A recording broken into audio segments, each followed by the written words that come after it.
নমস্কাৰ, Ghanshyam technical Assam YouTube চেনেলটোলৈ আপোনালোকক স্বাগতম জনাইছোঁ। আজি আপোনালোকক OBC স্কলাৰশ্বিপ এপ্লাই কৰিবৰ কাৰণে এডুকেশ্যন কোৱালিফিকেশ্যন কিমান লাগিব, কি ডকুমেণ্টছ লাগিব, ইলিজিবিলিটি ক্ৰাইটেৰিয়া কি, স্কলাৰশ্বিপটো এপ্লাই কৰা ষ্টাৰ্টিং ডেট আৰু লাষ্ট ডেট কেতিয়া, সবিশেষ আপোনালোকক জনাম। গতিকে ভিডিঅ'টো স্কিপ নকৰাকৈ শেষলৈকে চাব, তেতিয়াহে আপোনালোকে বুজি পাব। গতিকে পলম নকৰি ভিডিঅ'টো চাওঁ আহক। আপোনালোকে দেখা পাইছে OBC স্কলাৰশ্বিপ একাডেমিক ছিজন 2024-25 আৰু এই স্কলাৰশ্বিপটো গভৰ্ণমেণ্টৰ আণ্ডাৰৰ হয়। এই স্কলাৰশ্বিপটো দুটা ভাগত ভাগ কৰা হৈছে, প্ৰি মেট্ৰিক আৰু post matric OBC scholarship. Pre matric অৰ্থাৎ ক্লাছ 9 আৰু 10ৰ ষ্টুডেণ্টসকলে এপ্লাই কৰিব পাৰিব আৰু post matric OBC scholarship first year অৰ্থাৎ একাদশ শ্ৰেণীৰ পৰা আৰম্ভ কৰি গ্ৰেজুৱেট পোষ্ট গ্ৰেজুৱেটলৈকে এপ্লাই কৰিব পাৰিব।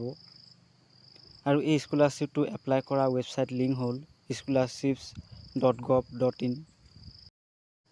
এতিয়া আমি স্কলাৰশ্বিপটোৰ ইলিজিবিলিটি ক্ৰাইটেৰিয়া চাওঁ আহক। ষ্টুডেণ্টসকল OBC কমিউনিটিৰ হ'ব লাগিব, অৰ্থাৎ আপোনালোকৰ কাষ্ট চাৰ্টিফিকেটত OBC থাকিব লাগিব, তেতিয়াহে আপোনালোকে এপ্লাই কৰিব পাৰিব।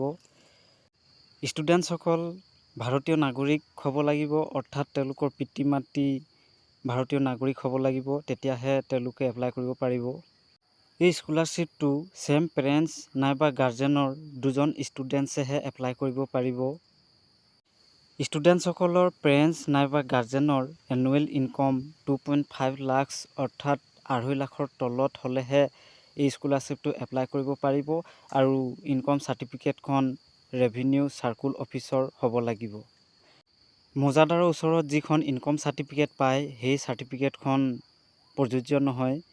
গতিকে আপোনালোকৰ প্ৰত্যেকৰ নিজৰ ৰেভিনিউ চাৰ্কুল অফিচৰ পৰা যিখন ইনকম চাৰ্টিফিকেট পোৱা হয় সেই ইনকম চাৰ্টিফিকেটখনহে প্ৰয়োজন হ'ব।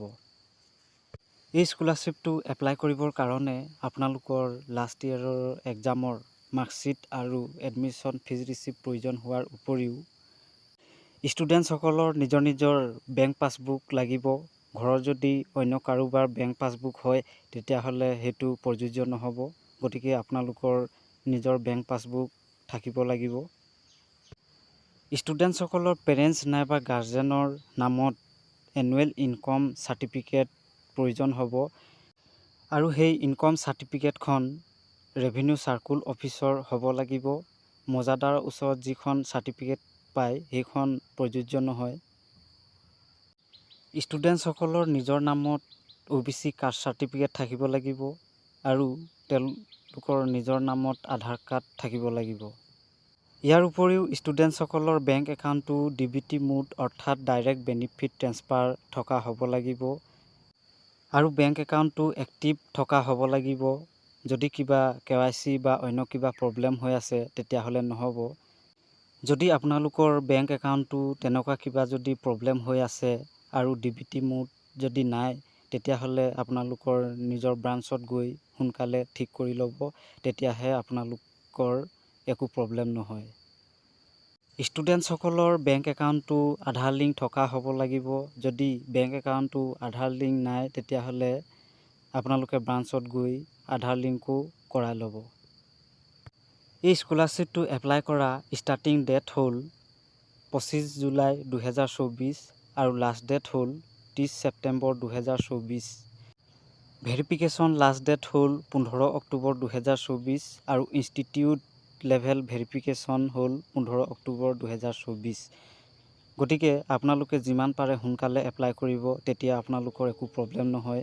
নহ'লে হয়তো ছাৰ্ভাৰ ডাউন হ'লে প্ৰব্লেমো হ'ব পাৰে। গতিকে যিমান পাৰে সোনকালে এপ্লাই কৰিব। গতিকে আজিলৈ ভিডিঅ'টো ইমানতে সমাপ্ত কৰা হ'ল।